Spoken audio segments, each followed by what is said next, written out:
Bonjour à tous et bienvenue dans les Têtes dans le Cloud, un condensé de news tech fortement influencé par l'écosystème Microsoft et animé par des passionnés.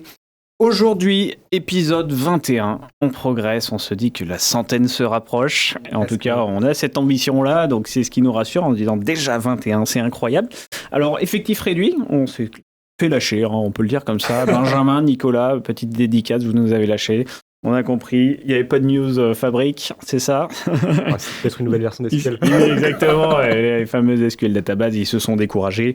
Non, je rigole, c'était prévu. Et en tout cas, on avait un programme déjà assez riche pour le traiter à 3, donc on s'est dit qu'on allait faire ça comme ça. On passe un petit coucou à ceux qui sont déjà présents sur le chat, notamment Méthodidacte qui nous a fait un petit salut. On te salue Méthodidacte et on espère que tu vas bien profiter de cet épisode. Épisode 21, donc le sommaire du jour pour aller à l'essentiel. Aujourd'hui, on va évoquer Copilot. Alors, c'est un peu la première partie, ton récap des grandes news, Kevin, sur l'IA-Gen, comme on le fait. Il y a un peu moins de hardware, mais on s'en est gardé pour la fin. On va le voir assez subtilement. Et on va surtout évoquer Copilot, croque la pomme, croque Apple. C'est ça, donc on verra, c'est un petit clin d'œil à quelque chose que tu attendais depuis longtemps et qui va se réaliser. Je n'en dis pas plus. On ira, alors nouveau logo là, attention, celui-là on le connaissait pas. On va voir, Romain, tu as pris le sujet, tu vas nous expliquer comment Microsoft se la joue. Donjons et Dragons, le D&D pour les connaisseurs, petit clin d'œil à l'écosystème jeux vidéo, ça sera d'ailleurs pas la seule news du jour. On va parler Dragon et Backroom. On va parler Dragon, exactement, donc ça c'est tout frais, hein. Ça date il y a 2 jours, même pas. Ensuite, je vous porterai un petit sujet sur mes fameux modèles fondation, sur l'IA-Gen, et vous allez voir, Microsoft nous propose aujourd'hui une IA qui crée et génère des jeux vidéo. Donc c'est assez sympa, ça restera dans la thématique. Et on finira sur le quantique. On vous fait le topo. Petit clin d'œil aussi à des avancées récentes, notamment de l'éditeur Microsoft, sur la recherche sur l'ordinateur quantique. Voilà, on a largement de ce quoi dire, en sachant que le sujet 1, il y a 1000 news derrière. Donc Kevin, on démarre pour ça. Explique-nous, pour démarrer sur le titre, Crescendo. En quoi Copilot croque la pomme, c'est quoi ta grosse annonce, et puis voilà, qu'est-ce qui s'est passé plus globalement dans l'univers de l'IA générative sur le marché ces dernières semaines. Le disclaimer, c'est vrai que jusqu'à présent, on parlait beaucoup de Microsoft 365 Copilot ou des solutions d'entreprise. Là, toutes les actualités, ça concerne plus l'IA générative, mais grand public, donc c'est pas forcément entreprise. La première news, c'est que du coup, Copilot, parce que ce qu'il faut savoir, c'est que Microsoft propose Microsoft 365 Copilot pour les entreprises et il y a Copilot pour le grand public qui ont des licences Office traditionnelles, etc. C'est un peu l'alternative, on va dire, à ChatGPT ou à Gemini. C'est le Secure GPT de base intégré dans ton Microsoft 365. Non, là, c'est le Copilot en dehors complètement de Microsoft 365. Il complexifie un peu le nommage. C'est l'ancien Bing. C'est l'ancien Bing Chat, c'est ça. Ah oui, pardon, c'est l'ancien Bing Chat, il faut que je me rapproche du micro. Du coup, l'application... Et ce qui me fait dire qu'il faut vraiment qu'on refasse un épisode dédié, parce que tu vois, encore une fois, je m'emmêle les pinceaux sur les dernières annonces. Pour faire simple, en gros, il y a Copilot gratuit, d'accord, qui est pour le grand public. Ça remplace un peu le Bing Chat Exactement. qu'il y avait d'avant, le Bing Chat GPT même qui s'appelait. Il y a le Copilot Pro pour le grand public qui souhaite payer 20 € par mois en plus de leur licence Office Family, qui leur donne des fonctionnalités comme la génération de documents Word, etc. Donc ça, c'est pour le grand public. Et ensuite, il y a les solutions d'entreprise où là, il y a le Microsoft 365 Copilot Chat et le Microsoft 365 Copilot. Donc c'est 2 univers qui sont bien le séparés. Microsoft Copilot Chat quand même, c'est celui-là peut-être où j'ai un amalgame encore. Qui s'appelait le Bing Chat Entreprise à l'époque. Tout à fait. Donc il y a bien celle-là quand même, je l'avais en tête. Moi je vais parler de la partie de gauche, celle qui est gratuite, du grand public. Grand public. Donc Microsoft avait poussé une nouvelle application qui était disponible sur iPhone, sur Android, sur PC Windows. Et là, depuis la semaine dernière, c'est disponible sur macOS. Donc c'est top, c'est super. Donc l'application est disponible dans plus de plateformes. Donc ça, c'est la première nouveauté. C'est disponible pour les utilisateurs de Mac. Et la deuxième grosse nouveauté, qui est un peu une réaction à l'épisode précédent que vous faisiez par rapport à DeepSeek, qui a un peu chamboulé le marché en proposant un modèle de réflexion un peu avancé gratuitement, là, comme ça, pour tout le monde, Microsoft a réagi. Et pour son modèle grand public, ils ont annoncé que du coup, la fonctionnalité Think Deeper, donc qui n'est ni plus ni moins que l'utilisation du modèle O1 de ChatGPT, est gratuite et illimitée pour tout le monde. Et que le mode voix, donc interaction en temps réel à la voix, est gratuit et illimité pour tout le monde.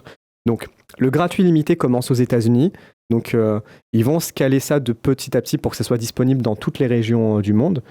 Mais c'est une réponse à DeepSeek. Ça, c'est assez fou et c'est assez perturbant en même temps. Parce que Think Deeper, en effet, donc au One, c'est alignement avec les modèles de réflexion que l'on a, de raisonnement, comme on l'appelle, côté DeepSeek ou O3 pour la plus récente version du monde OpenAI. Et c'est gratuit, et illimité. Alors que, par contre, quand tu as la version pro, payante, tu l'as pas. Alors, en fait, c'est ça qui est perturbant, en fait. C'est là la particularité. Déjà, ça se positionne un peu frontalement par rapport à ChatGPT, parce que pour avoir accès à O1, il faut payer. Il faut payer les 20 alors que là, c'est gratuit. $. Là. Alors, ça, c'est bien, parce que du coup, tu donnes. On était toujours du principe qu'on nous disait j'ai ChatGPT, la partie gratuite de ChatGPT, j'ai tellement de trucs, pourquoi je m'embête à payer du Microsoft ? Là, voilà, ok, Microsoft, quand tu es dans l'écosystème, tu as des choses en plus que tu n'aurais pas en ChatGPT. Tu dois cliquer volontairement sur Think Deeper. Oui, tout à fait. Donc, au moment d'envoyer la requête, il faut choisir si c'est une requête traditionnelle qui va utiliser 4O ou si c'est une requête qui nécessite peut-être une réflexion un peu plus poussée. Et cherche sur le web aussi, du coup ? Oui. D'accord. Ça cherche sur le web aussi. Et pareil, l'échange de voix en temps réel, ça arrive en illimité aussi. Donc, c'est assez proche de ton Deep Research web aussi. En fait, tout à fait. Okay. Donc c'est franchement sympa. Okay. Donc ça c'est et gratuit. Vous avez entendu ? En cours. Donc, si c'est pas encore illimité, où il y a des quotas qui sont toujours en vigueur, par exemple en France, c'est que le déploiement est en cours. Ils ont annoncé ça la semaine dernière. C'était des rumeurs depuis 2 semaines. Et là, en fait, ils ont officialisé en disant, c'est gratuit et limité pour tout le monde. De toute façon, à partir du moment où tu dois choisir ton modèle d'IA pour la réponse, c'est une sorte de bêta-test que l'être humain lambda, c'est pas que c'est là. Et en fait, c'est ça qu'il faut pas oublier, c'est que même s'ils le rendent gratuit, ça va pas être cliqué par défaut par tout le monde. Exactement, ce qui fait que ça va être limité dans l'utilisation. Et c'est intéressant ce que tu dis, c'est que la nouvelle tendance, les annonces sur les prochains modèles, les GPT-5, etc., mais sur lequel un acteur a déjà pris de l'avance, on en parlait juste avant, c'est Claude 3.7 avec Anthropic, propose aujourd'hui des modèles multimodaux dans le sens multimodèle. Oui. Multimodèle LLM. C'est-à-dire qu'en fait, tu n'auras plus demain, et tu n'as déjà plus sur Claude 3.7, besoin de te poser la question de quel est le modèle le plus adapté à ta problématique. Tu poses ta question, c'est lui qui gère derrière. Et ChatGPT a un peu de retard là-dessus, parce qu'ils l'ont annoncé pour la version 5, ça. On va parler de la 4.5 qui est sortie, du coup je te savonne un peu la planche, mais du coup, comme tu dis, humainement, on n'a pas le réflexe de penser, et voire on ne sait pas finalement quel est le modèle le plus adapté pour la bonne question. C'est ça. Demain, ça devrait être résolu. Alors tu vois, moi je suis dans la partie payante de GPT. Il le fait de façon pas très fluide. C'est-à-dire que sur la version payante, quand tu es dans le mauvais modèle, il va switcher de modèle tout seul ou te le demander. Par exemple, en fait, tu es en 3 mini. Tu lui demandes de produire des contenus vidéo il te dit, je suis pas fait ou pour images. Ça. Non, même pas. Discrètement, il fait hop. Moi, je vois le petit drop d'eau d'en haut qui a changé. J'avais 3 mini et tout d'un coup, je suis passé en 4O. Et dans 4O, je lui dis, alors écoute, c'est bien, mais ton raisonnement va pas assez loin. Je veux que tu réfléchisses vraiment à ma question. Et là, hop, il passe en 3 mini pour continuer. Donc, c'est assez récent ça, parce que moi, c'est le mois de février. Février. Encore récemment, j'avais l'impression que je devais switcher. Mais ce n'est pas un multimodal, comme tu dis, où il va changer d'agent naturellement de façon discrète. C'est que c'est plutôt, en fait, il me montre que j'aurais dû cliquer. En fait, j'ai plus l'impression qu'il a été un peu lui-même forcé d'appuyer sur le bouton comme j'aurais dû le faire. C'est plus une espèce d'assistante un début d'orchestration. C'est genre un début d'assistant noob pour moi que la vraie fonctionnalité. On va pas s'éterniser dessus, mais tu le sais, on pourrait en parler toute l'heure. On fait tous nos tests de nos côtés. Donc bien garder en tête que c'est pour l'instant pour la version gratuite. Il n'y a pas d'annonce de côté Microsoft sur la partie entreprise si ça va arriver. Donc Copilot Chat, version gratuite, c'est ça, disponible maintenant sous forme d'application sur macOS. Sur macOS. Ok. Et avec la partie Think Deeper qui est la voix en illimité gratuit. L'autre nouveauté, on sort un petit peu de côté Microsoft et on s'intéresse à son partenaire OpenAI. OpenAI a annoncé une petite news déjà, c'est que Sora, est disponible en Europe depuis la semaine dernière, donc ça c'est cool, à partir du modèle de licence GPT+, donc à 20 € par mois. Et ils ont annoncé GPT 4.5 la semaine dernière. Donc, c'est pas une grosse révolution, et même ils l'ont avoué. Le gros avantage, c'est en termes de performance, c'est qu'en termes de précision, il fait un pas en avant encore. Il réduit le niveau d'hallucination. Il vient quand même talonner petit à petit le O1, qui est assez performant déjà. Et ils ont mis l'accent surtout sur l'aspect un peu plus naturel, l'aspect un peu plus humain des réponses et de la production qui est faite par GPT 4.5. Pour le moment, GPT 4.5 est accessible pour les utilisateurs de ChatGPT Pro, donc la licence à $200 par mois. Et ils ont avoué que voilà, ça va redescendre petit à petit sur GPT+, mais là, ils sont en pénurie de GPU et ils ont besoin en fait, de scaler leur infrastructure, mais ils ont bien prévu de redescendre ça sur en sur fait, on le voit bien, dans toute cette course, ça ne peut plus être...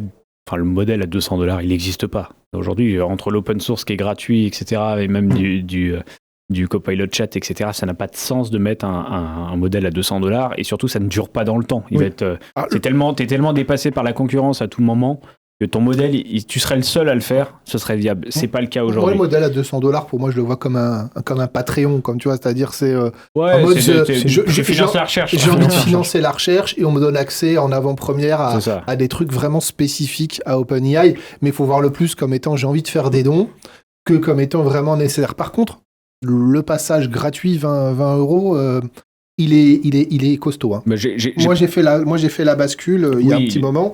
Ça vaut vraiment la peine. Si on s'en sert tous les jours. Moi qui m'en servais tous les jours, j'ai vraiment vu la différence. Et par contre, tu vois, c'est intéressant le côté plus humain parce que on a un côté conversationnel naturel, on va dire, en tout cas dans un langage que l'on comprend. Par contre, il y a un formalisme très fort. Et là où derrière, on pouvait quand même, quand on fait de l'intégration, jouer sur l'humeur, sur les températures, sur des choses comme ça qui amènent un peu de créativité. On sent que si tu poses une question technique à un GPT, il te répond toujours avec le même formalisme, très à l'américaine, avec des bullet points, etc. Et c'est peut-être ça qui va être cassé. Quoi. Ils ont travaillé là-dessus. Pour l'instant, il y a 3 limites. Donc la première, je l'ai dit, c'est pour la licence, c'est pour le modèle le plus cher. La deuxième limite, c'est qu'il n'est pas multimodal pour le moment, contrairement à 4O. Et il n'y a pas le mode interaction à la voix qui est disponible. Ça, c'est uniquement 4O parce que c'est multimodal. Mais c'est un modèle plus fin, on va dire. Ça. Mais le côté positif, c'est que, et impressionnant, on parlait de la vitesse d'intégration de Microsoft. Moins de 24 heures après l'annonce, Microsoft a annoncé que 4.5 était déjà disponible en preview sur Azure. Ça on l'a compris. Maintenant, ça joue à la journée si c'est pas des fois dans l'heure. Exactement. Donc ça, c'était la deuxième news. Ouais, voilà. L'avant-dernière news... c'est Amazon, parce qu'on a beaucoup parlé de Google, on a beaucoup parlé de Anthropic là, DeepSeek, etc. Mais en fait, Amazon était resté silencieux quand même sur la partie IA générative, on va dire, grand public. Donc, ils ont fait une grosse annonce fin de semaine dernière. Même si, ça fait un moment que sur Amazon.com, ils ont sorti un assistant intelligent avec de l'IA-Gen qui t'aide maintenant à chercher des produits, etc. Mais là, c'était très discret, je trouve, mais là, ils ont poussé petit assistant le curseur à fond sur la droite. Donc, Amazon a une plateforme qui s'appelle Alexa, donc qui est très reconnue parce que c'est beaucoup utilisé dans ce qui est domotique, etc. Et la force d'Amazon, vu que c'est une plateforme marchande, c'est qu'ils ont déjà plus de 10 000 connecteurs à des services de musique, à des services de courses, de dépannage, etc., de bookage de tickets. Donc là, ils ont rajouté la partie IA générative, donc ils ont appelé ça Alexa+. Donc qui est toujours sur l'espèce de Google Home, pour le dire comme ça. C'est Alexa, le concurrent de Google Home, ton petit haut-parleur que tu as à la maison. Qui était là avant même d'ailleurs. La grosse force là, de ce qu'ils ont fait, c'est que la vision un peu d'agent dont on entend parler depuis un certain temps, que OpenAI commence à pousser, que ça réalise des actions à ta place, et bien là c'est annoncé dès la mise à disposition d'Alexa. Donc comme Alexa a déjà tout un tas de connecteurs, plus de 10 000, et ben ils ont montré des démonstrations en live, et ce qui était assez intéressant, où tu peux demander à Alexa de commander ton Uber Eats ou de prendre rendez-vous pour venir réparer ta machine à laver. Donc tout ça va être accessible dès le mois prochain en preview très limité en termes d'accès. Ce sera compatible avec la plateforme des produits Alexa qui est déjà disponible. Ça représente 600 millions d'appareils dans le monde. Il y a une application mobile qui va être revue.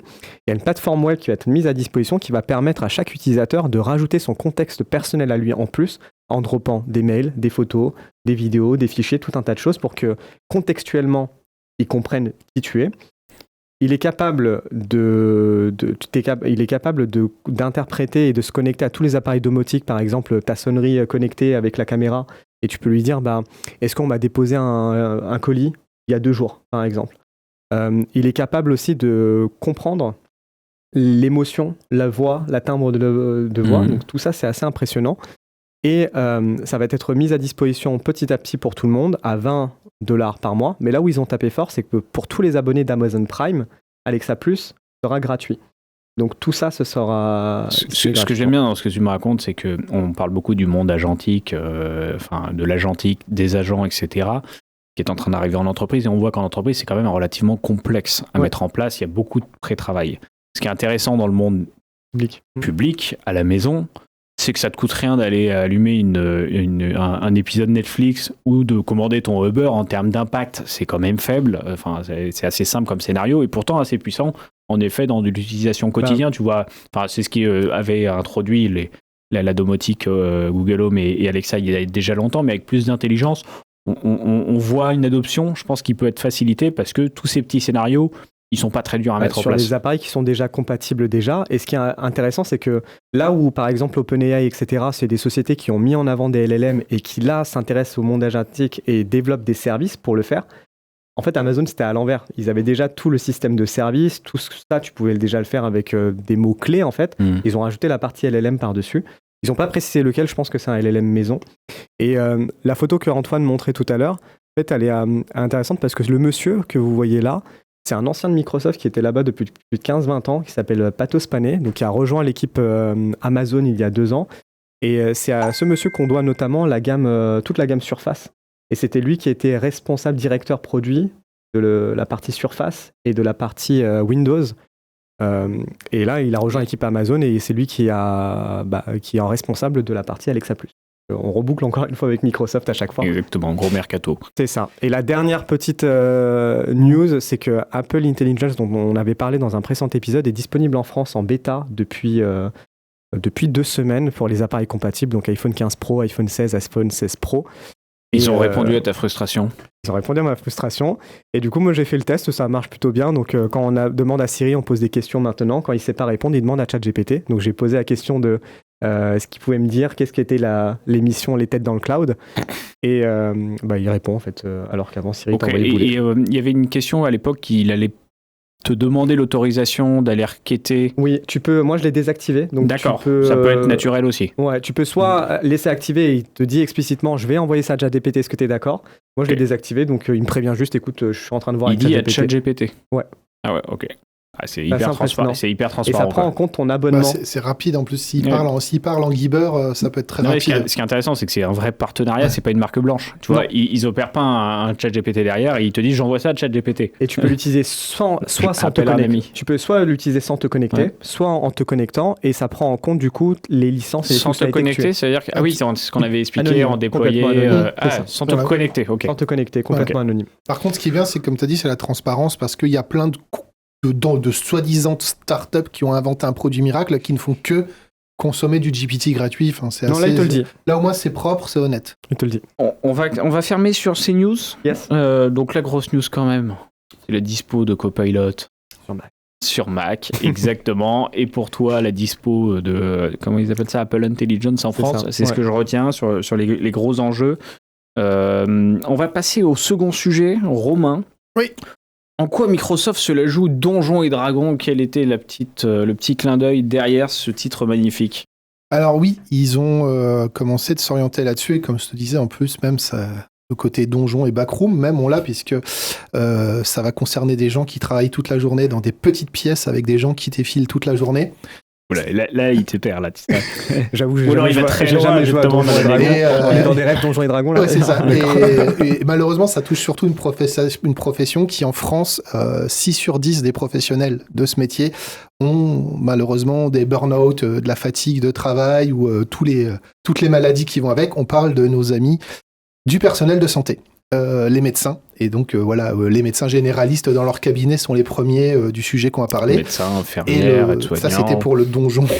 Et pour le dragon, c'est surtout que c'est l'outil Dragon Speaking de la société Nuance qui avait été rachetée par Microsoft il y a quelques années. On en avait parlé d'ailleurs dans nos toutes premières émissions, il y a maintenant presque 2 ans, où on parlait justement de ce rachat et de ce que ça allait venir. Et donc là, en fait, Microsoft parle officiellement de leur suite d'intelligence artificielle avec voix et entraînement dédiée au personnel médical, médecins généralistes et hôpitaux, qui a été testé là pendant bien plus d'1 année auprès de millions de médecins sur la planète. C'est ce qui est déclaré. Voilà, et avec voilà, c'est ce qui est déclaré. Alors, je sais pas si c'est millions de médecins. De dossiers on parle patients. bien de tous les personnels soignants. Moi, je fais confiance. Voilà. Non, c'est pas des millions de médecins, c'est des millions de patients en tout cas sur la planète. Enfin, voilà, ça fait beaucoup de données. Et donc là, ils élargissent globalement l'offre à tout le monde. Et donc, c'est voilà, c'est. Donc, on l'a vu à l'écran, Romain. Le nom, c'est Microsoft Copilot.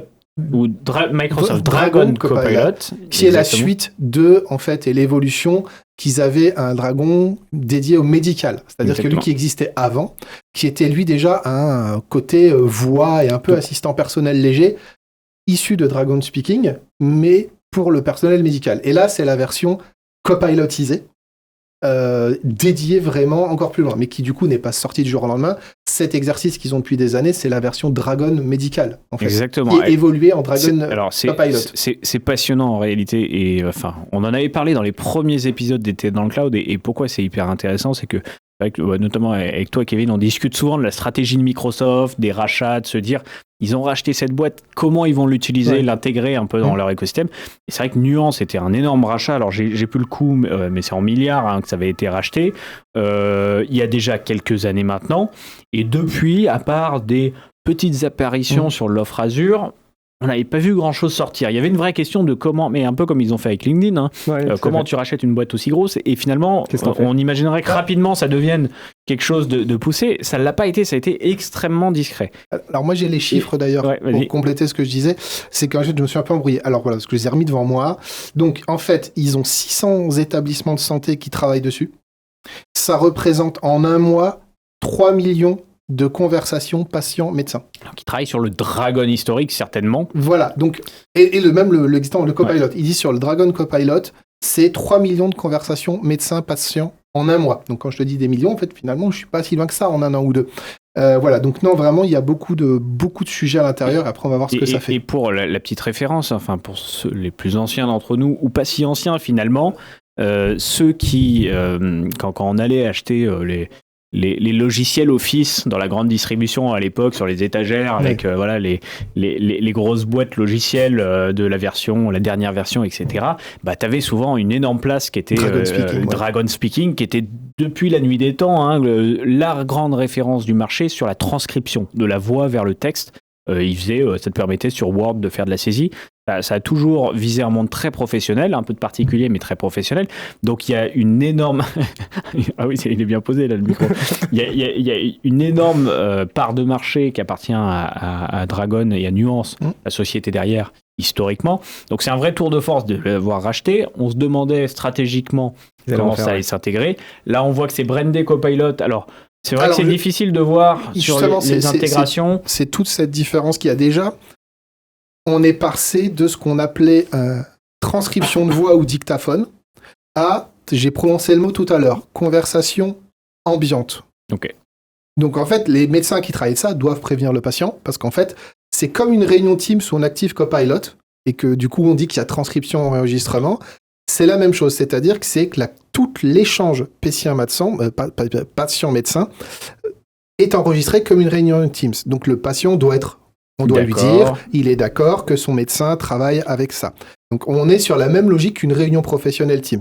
Donc c'est pour ça qu'on appelle ça de la conversation ambiante. Donc ils l'ont dans des établissements de santé, activés pour les conversations médecins ou des médecins avec certains patients en chambre, etc., qui ont autorisé l'utilisation.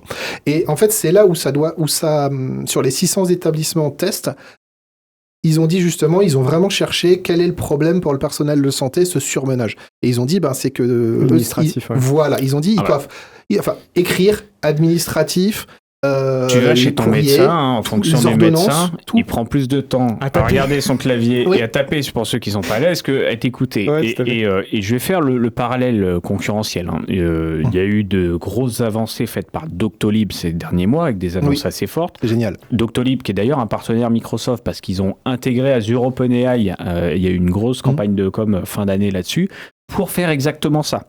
C'est-à-dire que Doctolib, nous on voit l'application utilisateur final, mais leur business model, ce sont les soignants. Ce sont notamment les médecins qui prennent leurs outils, et il y a une suite d'outils, c'est gestion de la planification, gestion des ordonnances, tout ça. Donc ils ont une offre extrêmement complète pour le personnel soignant, et ils ont sorti de manière très innovante, via Azure OpenAI, cette offre est la même, de prise de notes. Et sauf qu'ils viennent directement dans leur appli derrière renseigner tous les champs d'information. Le patient qui te dirait « Ah oui, c'est vrai qu'à une époque, j'ai eu telle maladie et genre, je vous l'ai jamais dit. » Doctolib détecte ça et le met dans le bon champ de l'historique patient, etc.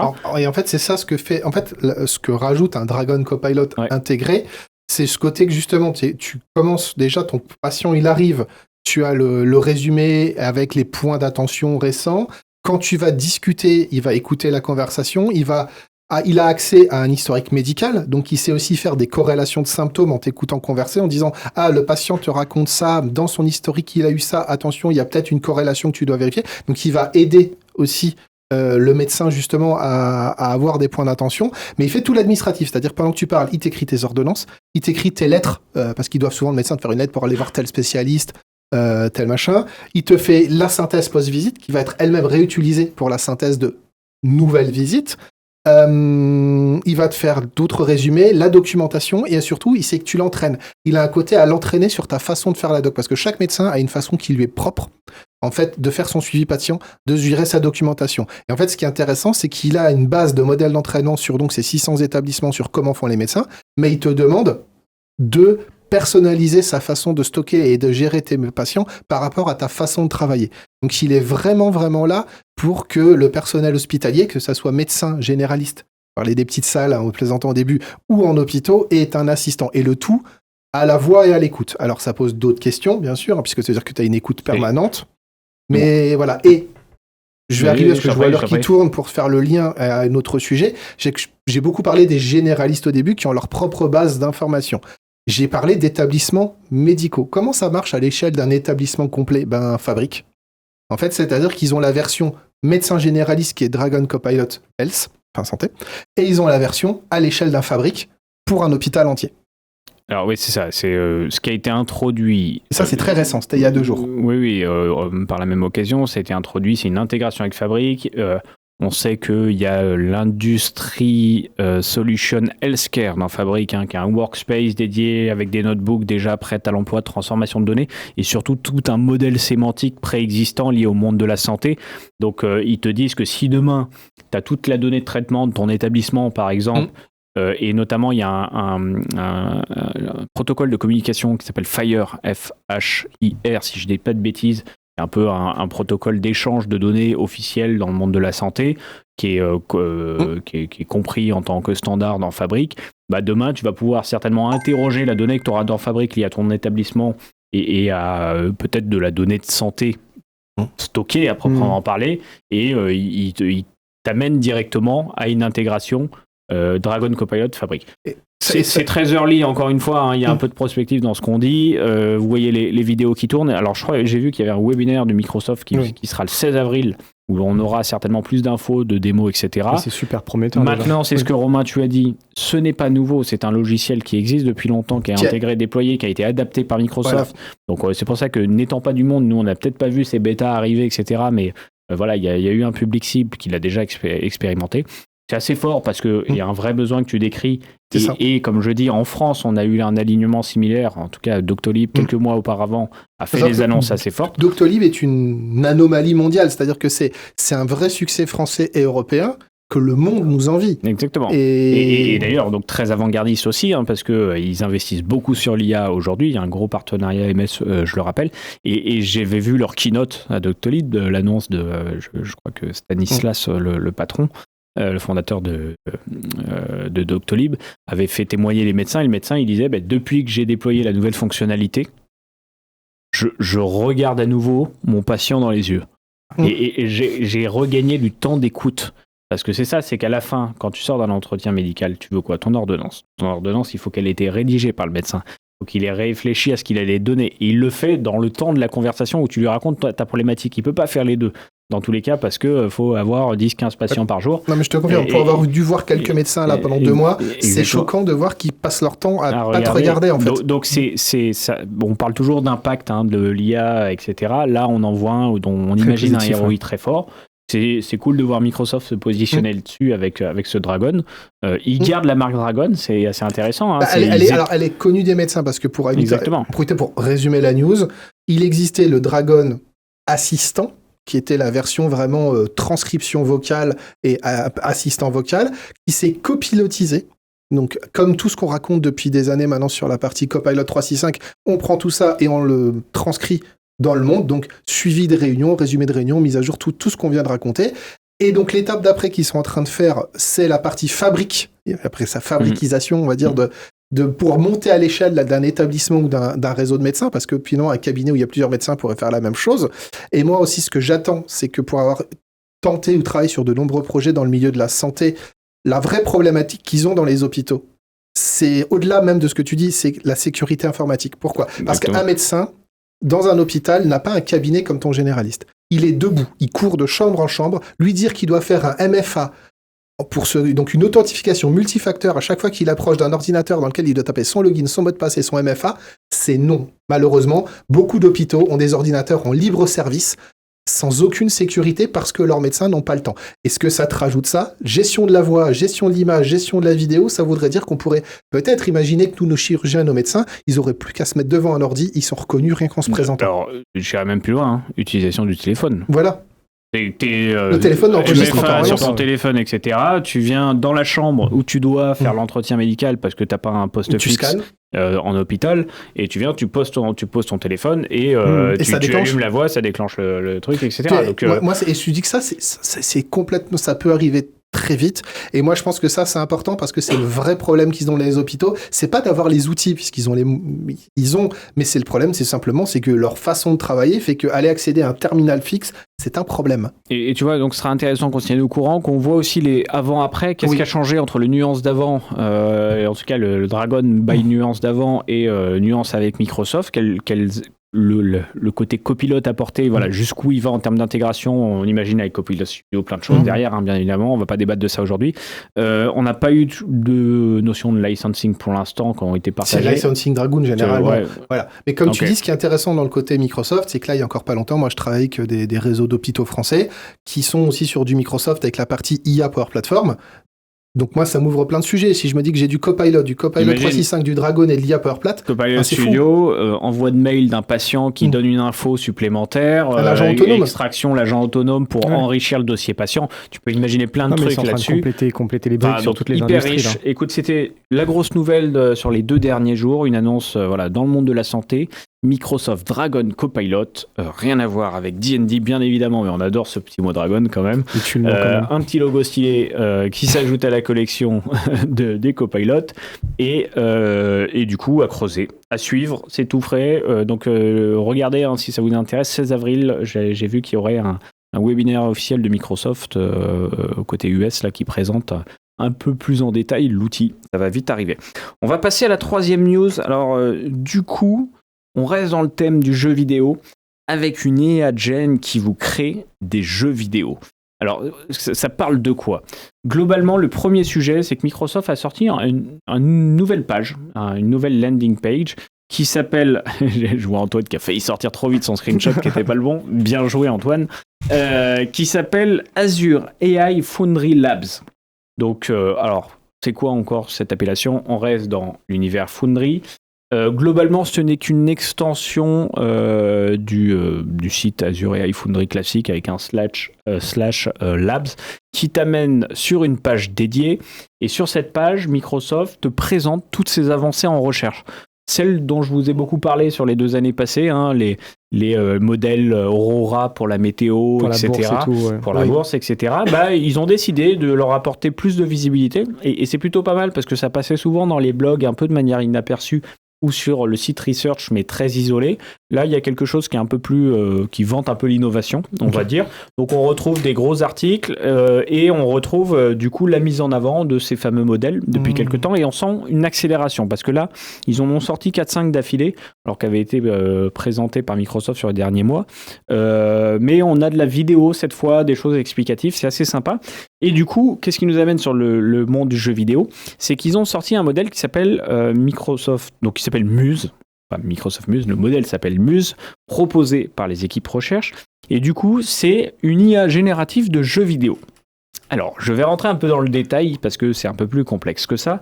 L'idée, c'est qu'ils ont entraîné un modèle sur un jeu qui s'appelle, alors Romain, je me réfère à toi, peut-être que tu connais, qui s'appelle Bleeding Edge. Est-ce que ça te parle ? Pas du tout. Pas du tout. Oh là là. Ah, perdu. Perdu. Donc, Bleeding Edge, tu ne connais pas. Peu importe. Ça a été leur base de référence.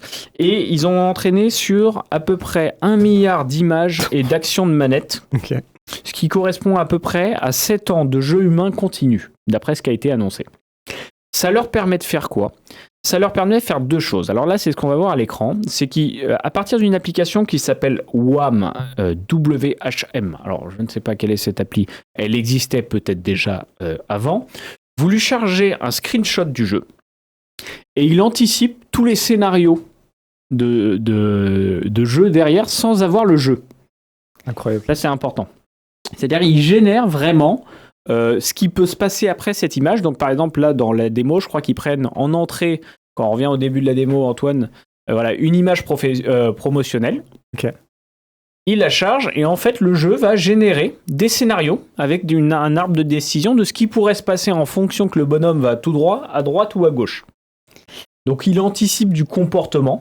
Alors vous l'avez compris, ça a été entraîné sur cet univers-là. Donc, ils ne l'inventent pas de zéro. Et on avait déjà évoqué d'autres modèles aujourd'hui sur le marché qui commencent à faire ça, qui inventent le jeu complet. Par contre, là, ils génèrent vraiment le scénario de comment va se comporter le bonhomme, où est-ce qu'il va aller et les différentes choses qui peuvent se passer. Ce qui est intéressant, c'est qu'il y a une deuxième vidéo qui nous montre qu'on peut interagir dans le scénario à partir de l'appli. C'est-à-dire qu'une fois qu'il a généré, je peux aller dans un des passages. Donc, c'est la deuxième vidéo. Je ne sais pas si tu l'as, Antoine. Tu l'as, mais elle ne veut pas s'afficher. Je transcris. Donc, en tout cas, ce que fait, c'est que vous voyez que sur l'écran, on a une petite manette à droite.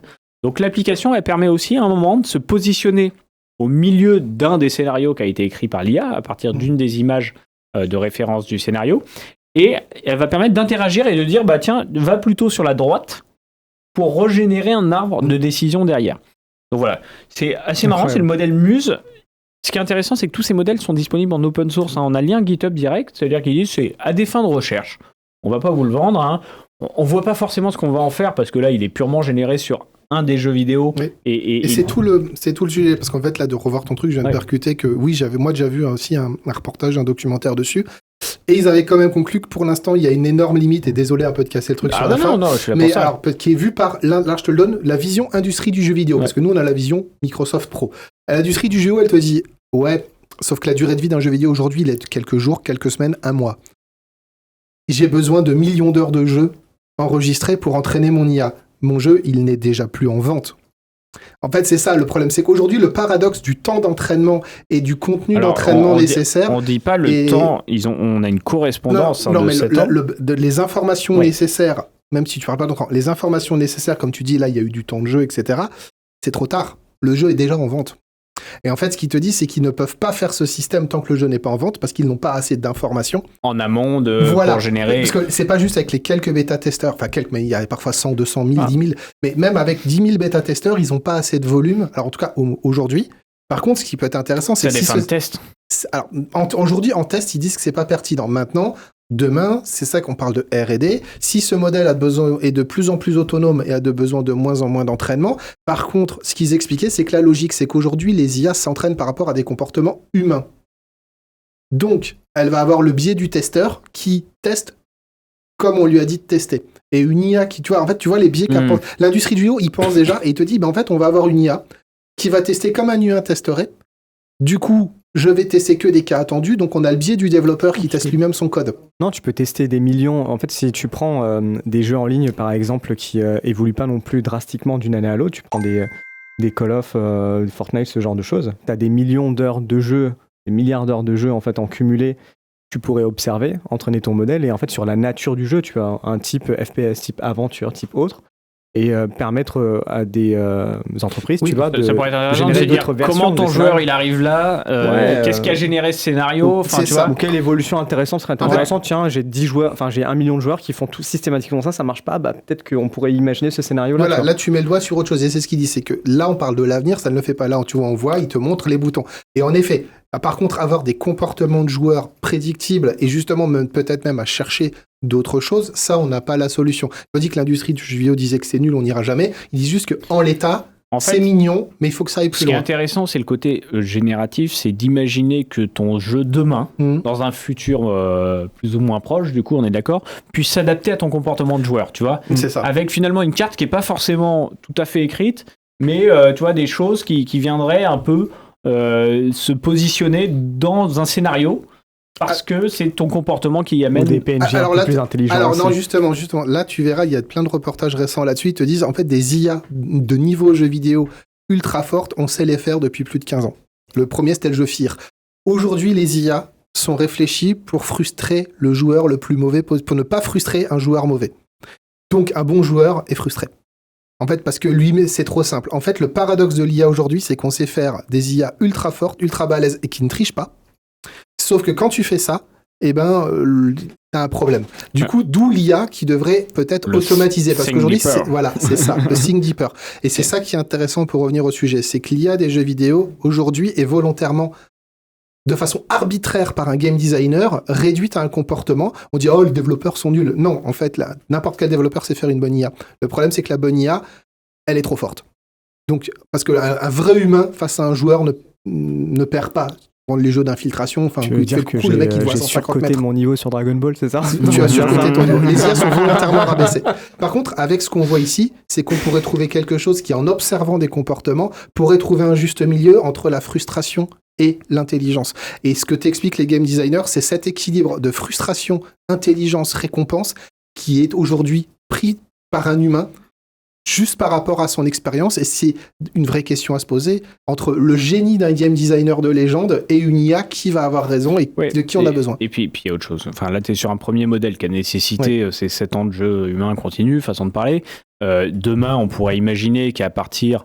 tu mixes ça avec des modèles qui, à partir d'une image, te créent le scénario. Tu as un mix de millions de scénarios possibles. Tu vois, c'est-à-dire que tu as créé l'univers 3D qui s'est fait pour naviguer dans ta première image de storyboarding, et derrière tu prends un modèle comme ça qui lui te génère tous les scénarios possibles en fonction de si tu vas à gauche et à droite, t'imagines plein de fins, et en fait, finalement tu as créé un monde ouvert avec 1000 histoires, façon de parler, et ça pourrait être une manière, alors il le dit, c'est beaucoup plus à des fins d'idéation, tout ça aujourd'hui, ça te crée pas un jeu vidéo de toutes parts. Maintenant, ce sont de belles avancées, c'est intéressant de voir l'industrie du jeu vidéo qui teste des choses. Donc, c'est un beau fantasme de Microsoft, parce que ça tu le sais peut-être pas, mais venant d'école d'informatique... Alors, c'est un jeu... Oui, non mais le fantasme de Microsoft, ils l'ont depuis longtemps. Moi, jadis, quand j'étais à l'école, Microsoft venait dans les écoles avec des frameworks simplifiés pour générer des jeux. Donc moi, il y a presque 20 ans en arrière, j'ai eu un gars de Microsoft qui était venu me voir à l'école. Bon, enfin, pas moi, mais toute mon amphi. Du coup, c'est quelque chose que Microsoft a en tête depuis toujours, la génération des jeux vidéo et de le rendre accessible.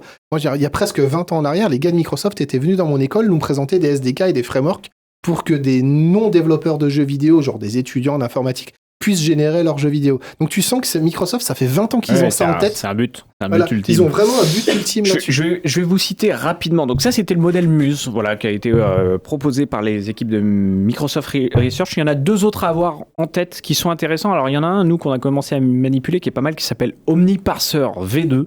Okay. Celui-là, il vous permet, il est décrit comme ça, un module d'analyse d'écran avancé basé sur la vision qui convertit les captures d'écran d'interface utilisateur en éléments structurés. Wow. Le but, c'est quoi? C'est de permettre à des agents d'exécuter des actions sur de l'applicatif. Alors, c'est très proche de ce qu'on avait eu, l'annonce d'OpenAI, l'opérateur, cet agent qui va sur un site web le fait lui-même. À ta place, Pour faire ça, il faut quelque chose qui permet finalement, dans une zone, d'expliquer à un agent, à un LLM, qu'est-ce qui est cliquable, qu'est-ce qui l'est pas. C'est-à-dire que lui, il va voir son champ vision, il va voir une image, votre site web, globalement, mais il va pas savoir ce qui est cliquable si on lui dit pas. Ou en tout cas, il peut avoir le réflexe par la vision. C'est de la vraie IA, parce que exactement.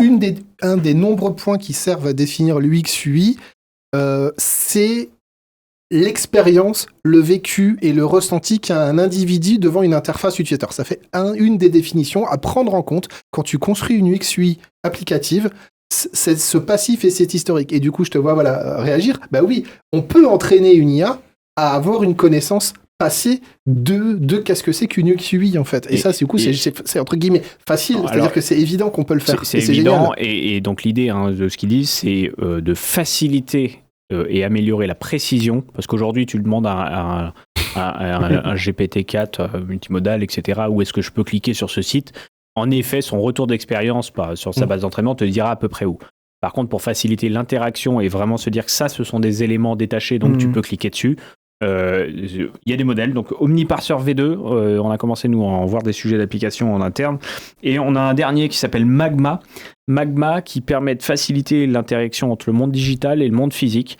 C'est plutôt là si tu veux avoir des robots qui manipulent des choses et que tu veux qu'un agent puisse les piloter. En fait, l'agent il raisonne pas dans un monde 3D globalement, donc une explication que tu vas donner en digital de fait ça aura des fois une mauvaise traduction dans un monde physique.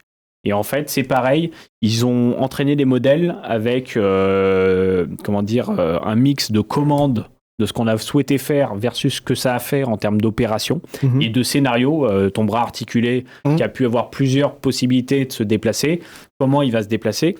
Ce qui est intéressant, c'est que c'est un chemin qui permet d'avoir demain du pilotage d'un monde physique sans avoir une cartographie 3D de ton monde. Tu vois, ça, c'est ce qu'on avait vu chez Nvidia, où tu recrées un monde 3D et tu as un LLM qui comprend le monde 3D. Là, c'est plutôt un LLM. Alors, je crois que le nom de mémoire, ils appellent ça les modèles vision, langage, action. C'est qu'en fait, pouvoir associer ce que tu attends de l'outil à ce que ton outil voit via une image ou une vidéo, mais qui n'est pas un monde 3D, et l'action qu'il va pouvoir faire dans le monde réel. Donc voilà, donc Et moi, j'attends de voir comment tu parles du bras, mais comment deux robots, là, au sens différent, avec leurs agents, vont réagir. Parce que je pense qu'une news assez récente qui a un peu cassé Internet, en tout cas dans le monde de l'IA, c'est de voir des IA discuter en Gibber. Je sais pas si tu as vu, c'est que la science-fiction, où on voit dans les vieux trucs, même de plus 20, 30, 40 ans en arrière, on voit des robots parler à base de bip, boop, bip, boop, et de bip, bip se parler entre eux, et on dit « Ah, les méchants, on entend des bip, bip, c'est les méchants robots qui arrivent ». Aujourd'hui, les IA qui utilisent le protocole Gibber, elles parlent avec des bips, et elles se parlent. Alors, on voit, tu mets deux téléphones face à face, quand elles comprennent que c'est des IA, elles arrêtent de parler comme toi et moi, et elles se mettent à parler en bip, en Gibber.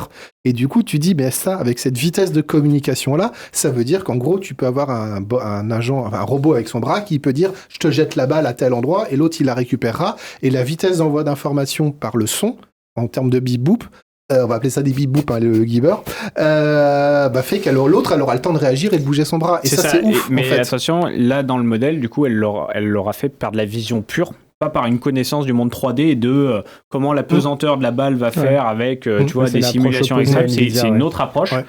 Mais par contre, elle aura une réponse adaptée parce que de l'image qu'elle aura du robot en face, elle se dira il a décrit ça.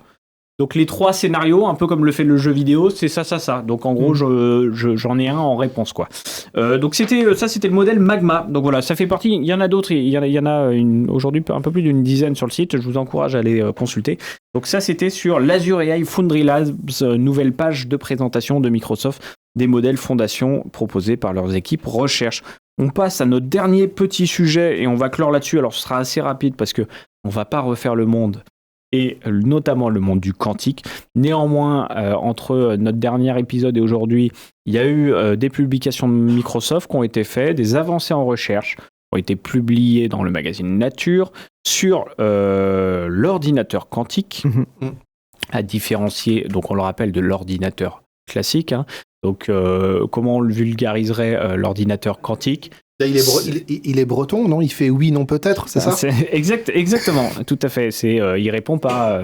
Donc c'est une manipulation à l'échelle atomique globalement qui permet aujourd'hui de paralléliser les traitements parce que, si on le vulgarise, on a plusieurs états de la matière qui peuvent être comprises entre le fameux état binaire qu'on avait, le 1 et 0 de l'informatique classique qui permet de transcrire l'information, et le fait qu'en quantique, si on n'arrête pas l'état de la matière et on ne regarde pas ce qui se passe précisément, la matière ne se stoppe pas, et du coup, elle oscille dans une infinité de positions qui nous permet d'avoir une infinité de résultats et de multiplier, du coup, les résultats.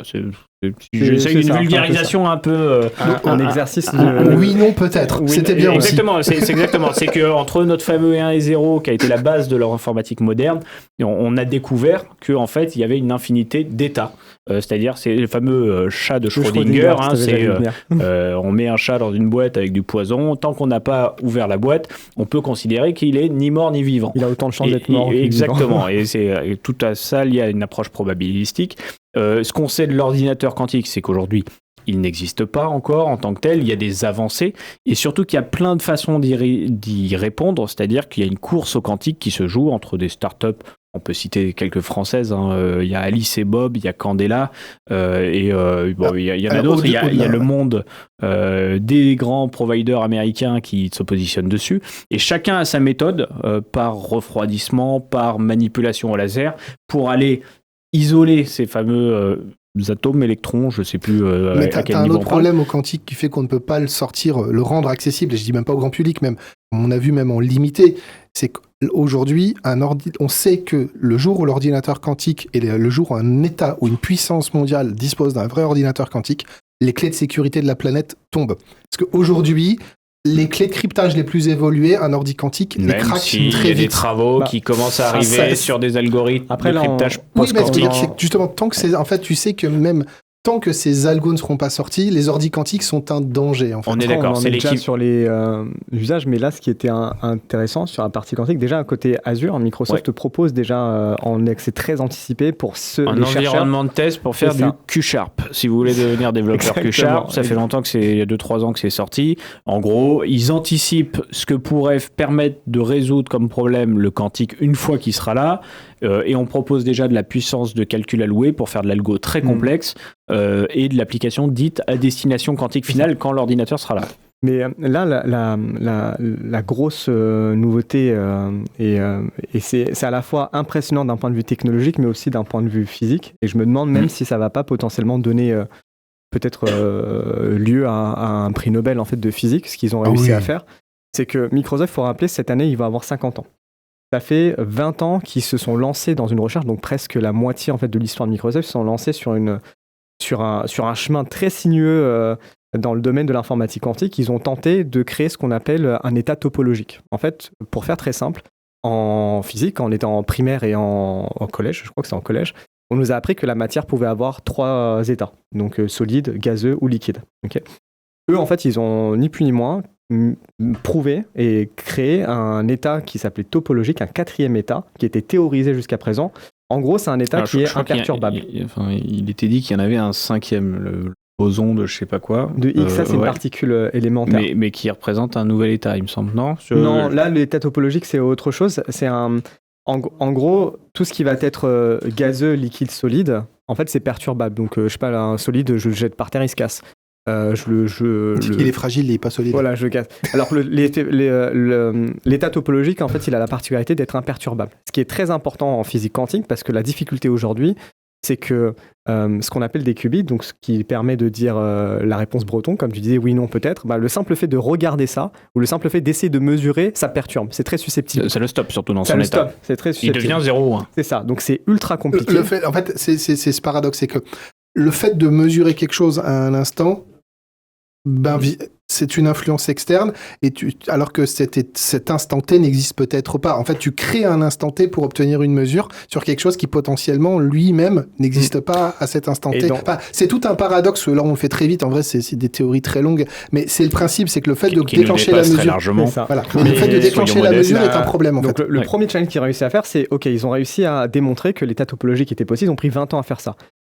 Le fait de démontrer un état topologique, en fait, ouvre la piste sur une nouvelle particule qui s'appelle une particule de Majorana, qui prend le nom du physicien qui a théorisé pour la première fois une telle particule en 1928. Donc il a fallu presque 100 ans pour concrétiser et démontrer que cette particule existait réellement. Et l'avantage de cette particule-là, c'est qu'elle enveloppe, on va dire, le qubit. Donc, et plutôt que de mesurer le qubit et du coup d'influencer potentiellement le résultat et de perturber l'observation, en fait, on observe plutôt, on demande finalement à la particule Majorana, qu'est-ce qui se passe à l'intérieur. Donc c'est administrable numériquement, alors qu'aujourd'hui, la plupart des approches pour la partie informatique quantique, c'est analogique. Donc ça veut dire que chaque fois que tu conçois un ordinateur, il faut vraiment calibrer chaque qubit avec une attention très particulière, très spécifique, qui empêche la multiplication des qubits. Exactement. C'est ça. Ce qui empêche la multiplication. C'est ça.